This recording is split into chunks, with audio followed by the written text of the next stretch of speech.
Allez, puis là alors pour l'information de ce jeudi 23 septembre 2021, et sans plus tarder, nous commençons par les titres avec Arnaud Berry. LOL CRDR, bonsoir Arnaud. Bonsoir Royan, bonsoir à tous. On reviendra sur la situation dans nos hôpitaux. Le groupement hospitalier tire la sonnette d'alarme face à la flambée des cas Covid. C'est le cas à Kourou où la pression hospitalière est forte sous fond de grève. L'inquiétude également en pédiatrie. La troisième vague touche aussi les plus petits. Plusieurs cas d'enfants développant des formes graves du Covid sont prises en charge au CHC. On y revient. La caravane pour la liberté fait le point sur leur position concernant la vaccination. Le collectif n'y est pas opposé mais s'oppose à l'aspect obligatoire. Vous l'entendrez. Il était question aussi de vaccination chez nos confrères de RTL ce matin qui ont reçu Christiane Taubira. L'ancienne garde des Sceaux n'a pas souhaité donner de consignes aux Guyanais concernant la vaccination. Elle s'en explique. Et puis enfin, pour répondre aux chiffres du chômage, Pôle emploi organise des rencontres entre des jeunes et des boîtes d'intérim. Selon l'INSEE, un jeune actif de moins de 30 ans sur 3 est au chômage en Guyane. On y revient. Enfin, cette question pour terminer, continuez-vous de payer vos achats en espèces? Car la carte bleue est désormais le moyen de paiement numéro 1. Voici le 18h de la rédaction. Bienvenue à toutes et à tous. Le 18h de la rédaction qui est également en diffusion sur le Facebook Live de Radio Pays. Vous le disiez en titre, les hôpitaux de Guyane sous pression. L'inquiétude est forte dans les 3 hôpitaux de Guyane face à la hausse des cas Covid et à la faible vaccination. Le groupement hospitalier territorial, le GHT, tire la sonnette d'alarme. Alors pour éviter une surcharge dans les hôpitaux, la vaccination reste la meilleure solution selon eux. Exemple à Kourou où la tension est à son comble en plus de la grève actuelle de certains agents, explique Bernard Rocherich, le directeur du CHK. On est avec un nombre de lits de soins critiques, donc de soins de réanimation qui sont limités.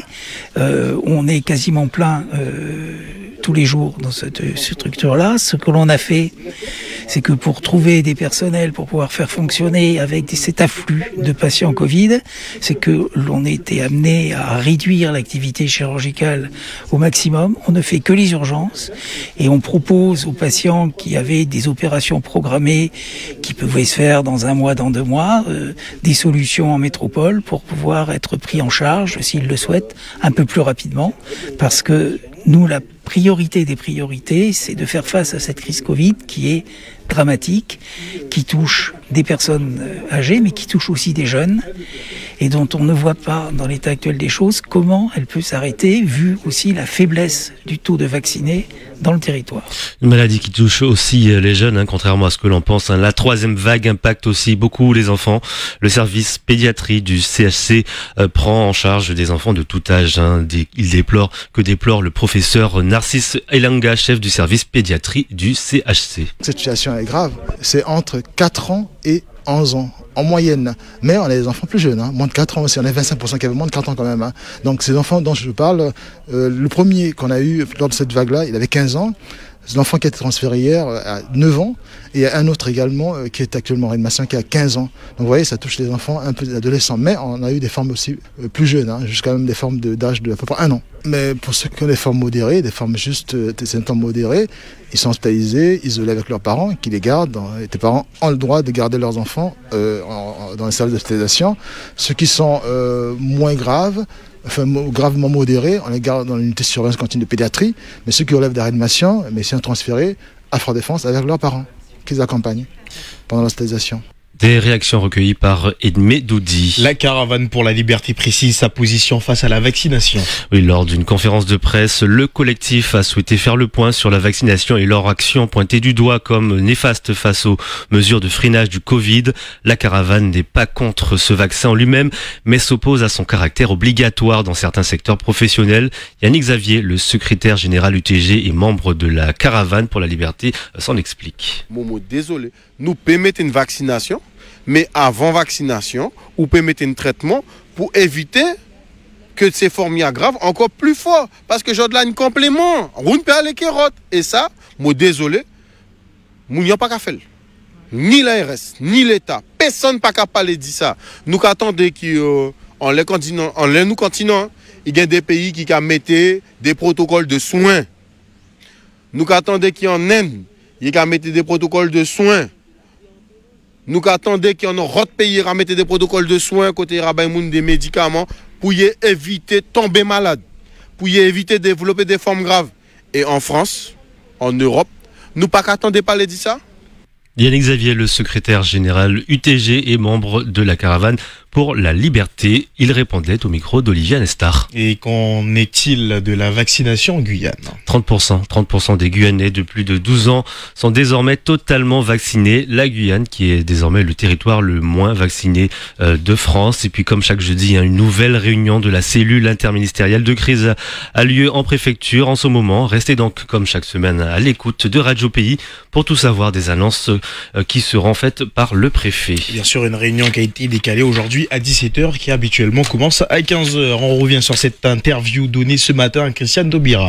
Interview menée par nos confrères d'RTL que vous avez pu entendre ce matin sur notre antenne. L'ancienne garde des Sceaux qui participe à la rentrée littéraire avec un recueil de nouvelles a refusé d'appeler la population à se faire vacciner en Guyane. Elle était au micro d'Alba Ventura. Je n'ai pas vocation à appeler avec... Bien sûr que si, vous êtes un responsable politique. Mais je suis un responsable politique qui n'est pas en exercice et qui, par conséquent, ne dispose pas des éléments d'information qui lui permettraient formellement, soit de donner une consigne, soit de considérer que, au regard de ces éléments d'information, je considère que je tiens un propos responsable. Et je regarde comment fonctionne la société. Et avant de culpabiliser les Guyanais, moi je pense que les Guyanais doivent prendre et prennent au sérieux la question de la santé. Mais la question du poids, de la légitimité, de la crédibilité de la parole publique est une vraie question. Et plutôt, moi je pense qu'on est c'est pas un peu facile parce que finalement vous êtes un responsable politique, peut-être pas en activité, mais vous avez une parole forte. Oui, vous êtes parce que cette parole est forte, je ne la décrédibilise pas. Christiane Taubira, invitée ce matin de nos confrères de RTL. Une interview à retrouver en vidéo et en intégralité sur la page Facebook de Radio Pays. Et on fait le point épidémiologique comme chaque jour. 3 nouveaux décès sont enregistrés et 250 cas sont déclarés positifs sur 1579 tests réalisés en 24 heures. Le taux d'incidence, quant à lui, continue d'être toujours aussi élevé. Ces derniers jours, il frôle la barre des 500 cas sur 100 000 habitants. Radio Pays, la suite du journal, Arnaud Béharry-Lolsirder. Dans le reste de l'actualité, vous l'avez entendu ce matin, l'assemblée plénière de la CTG, la deuxième depuis l'entrée en fonction de Gabriel Serville. À l'ordre du jour, entre autres, la poursuite du projet de centrale électrique au Larivot. Une des solutions évoquées pour trouver un terrain d'entente serait de modifier le schéma d'aménagement de la Guyane. Pôle emploi favorise la rencontre entre les jeunes et les boîtes d'intérim. Grâce à des rencontres organisées à Cayenne et à Rémière-Montjoly, l'idée est de permettre à des jeunes, ceux qui sont le plus touchés par le chômage, et de pouvoir avoir des entretiens avec des responsables d'agences d'intérim.